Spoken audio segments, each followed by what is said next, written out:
भी अपुण्य स्वागत है। जैसा कि हम लोग जो है अक्षेत्र मिति को लगातार पढ़ रहे थे, आज हम उसी विषय में लगातार पढ़ते हुए जो है एक्सरसाइज 9.3 सोल्व करेंगे और उसका थर्ड क्वेश्चन जो है वो आपके सामने है। इसमें कहा गया है कि एक ऐसे घनाभ की ऊंचाई ज्ञात कीजिए जिसके आधार का क्षेत्रफल 180 सेंटीमीटर स्क्वायर है और जिसका आयतन 900 सेंटीमीटर क्यूब है। यहाँ पे दो चीजें दी हुई है बेटा, एक तो घनाभ के आधार का क्षेत्रफल, और अगर आपको याद हो, आपको जब हमने पिछली वीडियोज में सिखाया था कि जो आधार होता है घनाभ का वो क्या होता है, आयत। क्या होता है, आयत। तो इसका मतलब ये एक तरफ से आयत का ही क्षेत्रफल आपको दिया गया है और घनाभ का जो आयतन है वो दिया हुआ है 900 सेंटीमीटर क्यूब। तो आप लोग कहेंगे घनाभ के आधार का क्षेत्रफल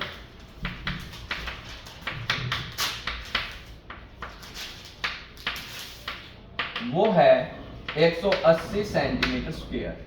अब ये बात आप लोग याद करिए कि जब हमने आपको घनाभ की फॉर्मेशन सिखाई थी तो हमने बताया था कि घनाभ इस तरह से एक आयत जो है आयत के आधार पे बना हुआ होता है। आयत जो उसका आधार होता है, रेक्टेंगल जो है उसका बेस है, और रेक्टेंगल में ये अगर लेंथ है और ये ब्रेथ है तो इसका मतलब घनाभ के आधार का क्षेत्रफल जो 180 सेंटीमीटर स्क्वायर दिया हुआ है वो क्या है, लेंथ गुणा में ब्रेथ। वो क्या है, लंबाई गुणा में चौड़ाई, और उसका मान दिया हुआ है 180 सेंटीमीटर स्क्वायर। उसका मान कितना दिया हुआ है, 180 सेंटीमीटर स्क्वायर।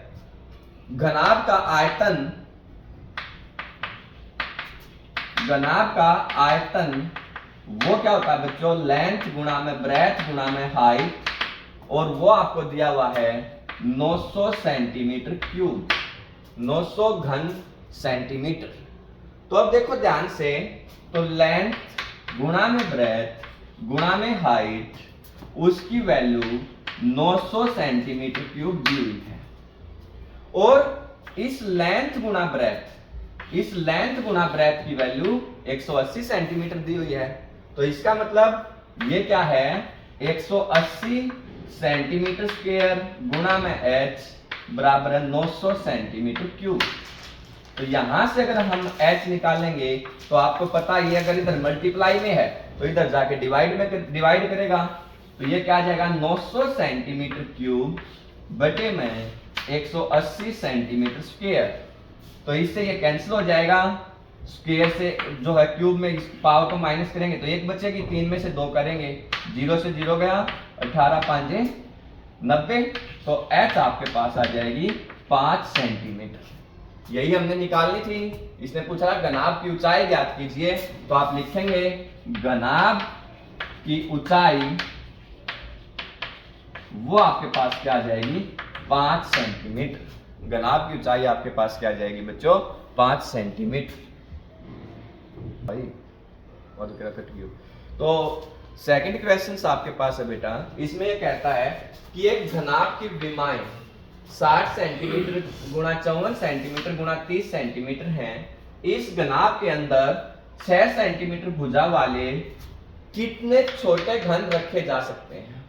तो इसको समझिए, एक घनाभ की विमाएं मतलब एक जो क्यूबॉइड है उसके डायमेंशंस आपको दिए हुए हैं, वो है 60 centimetre into 54 centimetre into 30 centimetre, और इसके अंदर कितने क्यूब रखे जा सकते हैं। मतलब ये एक ऐसा क्वेश्चन है, समझो इसको अच्छे से, कि भैया आपके पास ये एक घनाभ है जिसकी लेंथ जो 60 सेंटीमीटर है और ब्रेथ जो है इसकी आपके पास 54 सेंटीमीटर है, और हाइट जो है इसकी वो 30 सेंटीमीटर है। मान लीजिए ये इसकी जो हाइट है 30 सेंटीमीटर और ये इसकी ब्रेथ है 54 सेंटीमीटर। ये बड़ा सा जो है क्यूबॉइड है, और ये आपसे पूछता है कि अगर आपके पास ऐसे छोटे छोटे घन हैं, क्यूब हैं, जिनकी लेंथ या जिसकी साइड जो है वो 6 सेंटीमीटर है, जिसकी भुजा जो है वो 6 सेंटीमीटर है,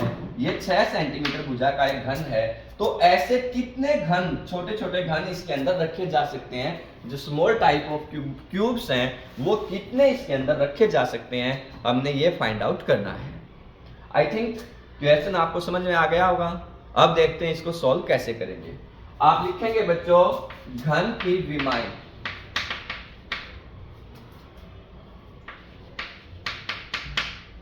वो क्या है बच्चों 60 सेंटीमीटर, 60 सेंटीमीटर गुणा में 54 सेंटीमीटर गुणा में 30 सेंटीमीटर, मतलब डायमेंशंस ऑफ द घना जो क्यूबॉइड,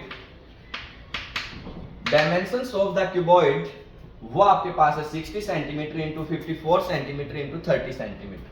तो आप लिखेंगे जो घनाभ का आयतन, वॉल्यूम ऑफ क्यूबॉइड, घनाभ का आयतन, अब वो आपको पता है length into breadth into height means 60 centimetre into 54 centimetre into 30 centimetre. अब 60 को और 30 को मल्टीप्लाई करेंगे बच्चों तो ये तो सीधा जो है 18 मीन्स 1800 सेंटीमीटर आ जाएगा और स्क्वायर, और इसको 54 से और मल्टीप्लाई कर दो तो क्या आएगा 400 400 8 4 जा 32 और 4 1 जा 4 और 3 7 500 500 5 8 जा 40 5 1 जा 5 और 4 9 0 0 2 7 9। इट मीन्स जो वॉल्यूम है क्यूबॉइड की वो आ जाएगी 97,200 सेंटीमीटर क्यूब। ये क्या आ जाएगी, वॉल्यूम आ जाएगी बच्चों किसकी, घनाभ की। जो क्यूबॉइड आपके पास था उसकी वॉल्यूम आ जाएगी 97,200 सेंटीमीटर क्यूब।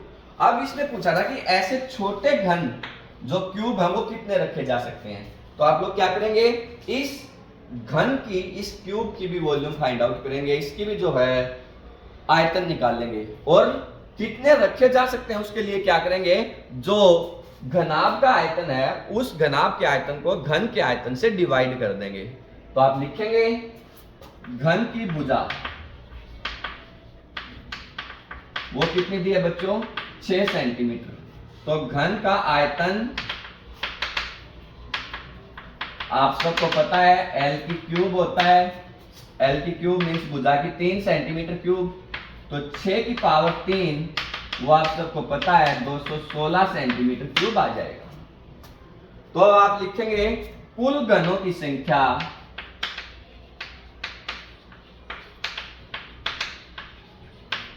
कुल घनों की संख्या जो घनाभ के अंदर रखे जा सकते हैं, कुल घनों की संख्या जो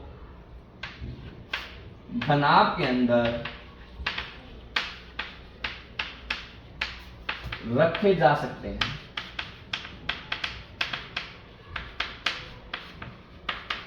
वो आपके पास क्या होंगे बच्चों, आप लिखेंगे घनाभ का आयतन डिवाइड बाय घन का आयतन, और घनाभ का आयतन आपके पास आया है बच्चों 97,200 सेंटीमीटर क्यूब, और घन का आयतन आपके पास आया बच्चों 216 सेंटीमीटर क्यूब। सेंटीमीटर क्यूब से सेंटीमीटर क्यूब कट गया, इसको 6 से कट करें, ये 36 आ जाएगा, 6 1 जा 6 3, तो ये आपके पास जो 6 6 जा 3 2 जा 6 2 जा, फिर इसको 6 से कट कर देंगे तो ये 6 आ जाएगा, ये 6 2 जा जो है 6 2 जा 6 7 जा, और इसको 6 से कट करेंगे तो 450। तो इसका मतलब कुल घनों की संख्या जो है बच्चों इसके अंदर जो रखी जा सकती है वो है 450। कुल 450 जो है घन इस एक क्यूबॉइड के अंदर, इस एक क्यूबॉइड के अंदर कुल ऐसे छोटे छोटे जिसकी भुजा 6 सेंटीमीटर है, कुल 450 घन रखे जा सकते हैं। क्लियर। नेक्स्ट क्वेश्चन है बच्चों आपका, वो क्वेश्चन क्या कहता है कि एक ऐसे बेलन की ऊंचाई ज्ञात कीजिए जिसका आयतन 1.54 मीटर क्यूब है और जिसके आधार का व्यास 140 सेंटीमीटर है। मतलब एक ऐसा जो है बेलन आपके पास ऐसा सिलेंडर है जिसका वॉल्यूम जो है 1.54 मीटर क्यूब है। यहाँ पे ये ध्यान से देखना आपने, ये मीटर क्यूब है और इसके आधार का व्यास मींस डायामीटर वो 140 सेंटीमीटर है। तो इसमें जो चेंजेस है वो यहाँ पे आयतन दिया है मीटर क्यूब में और डायामीटर दिया है आपको सेंटीमीटर में। तो आपको ये डायामीटर्स पहले मीटर में कन्वर्ट करना पड़ेगा, या इसकी रेडियस जो त्रिज्या है उसको आप लोग जो है मीटर में कन्वर्ट करेंगे। आप लिखेंगे जो है बेलन के आधार का व्यास 140 सेंटीमीटर और त्रिज्या r वो क्या आ जाएगी 40 सेंटीमीटर, जो है 70 सेंटीमीटर 70 सेंटीमीटर या 0.7 मीटर। और आप लिखेंगे बेलन का आयतन, आपको पता है क्या होता है बच्चों, pi r square h, pi r square h, pi r square H.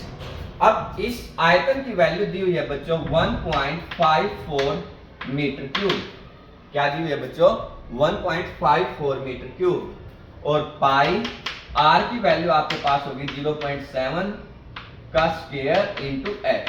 तो यहां से अगर हम लोग एच निकालेंगे तो इसको इधर लेके आएंगे, इधर लेके आएंगे तो इधर मल्टीप्लाई में है तो इधर डिवाइड करेगा, तो ये क्या आ जाएगा 1.54 metre cube divide by pi. Pi की वैल्यू आप लोग जो 22/7 और त्रिज्या जो है वो आपके पास 0.7 का स्क्वायर। तो इस तरह से आप लोग इसको सॉल्व करेंगे। अब देखिए सॉल्व करिए तो ये 7 ऊपर चला जाएगा, x क्या आ जाएगा 1.54 into 7 divide by 22 into 0.7 into 0.7। इसको अगर कट करेंगे तो 22 7 154 होते हैं तो 0.07। और अगर आप लोग इनको इससे मल्टीप्लाई जो है डिवाइड करेंगे क्या होगा, ये h is equal to 0.07 into 7 by 0.7 into 0.7। तो इसको सोल्व करके देखोगे बच्चों तो होगा 7/100।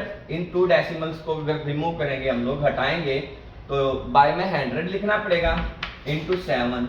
ये क्या आ जाएगा 7/10 इंटू 7/10। इस एक डेसिमल को हटाने के लिए 10 लिखते हैं, एक जो है दशमलव को हटाने के लिए बाय में 10 लिखते हैं, आपको पता है। तो h क्या आएगा 7 इंटू 7, ये 10 ऊपर चला जाएगा, ये भी 10 ऊपर चला जाएगा और ये 100 जो था वो नीचे आ जाएगा। ये 7 था, ये 7 था, इस 0 से ये 0 कट गई, इस 0 से 0 कट गई, 7 से 7 और 7 से 7 मीन्स क्या बचा 1 इंटू 1 1।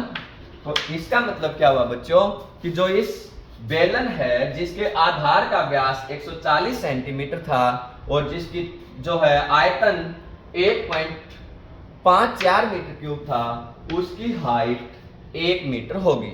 उसकी हाइट क्या होगी 1 मीटर। आई थिंक आपको कैलकुलेशंस थोड़ी सी डेसिमल्स की हैं, पॉइंट्स की हैं, आप लोगों को आप 8वीं कक्षा में पढ़ते हैं तो इतनी कैलकुलेशंस आपको जरूर आती होंगी। तो आई थिंक ये क्वेश्चंस और ये तीनों क्वेश्चन जो आज आपको समझाए हैं वो आपको समझ में आ गए होंगे। और फाइनल जो आपका एग्जाम है बच्चों, उस फाइनल एग्जाम के पॉइंट ऑफ व्यू से ये क्वेश्चंस बहुत ही महत्वपूर्ण हैं। आप सभी इस वीडियो को बहुत अच्छे से देखें और इन सभी क्वेश्चनों को ध्यानपूर्वक करने की कोशिश करें।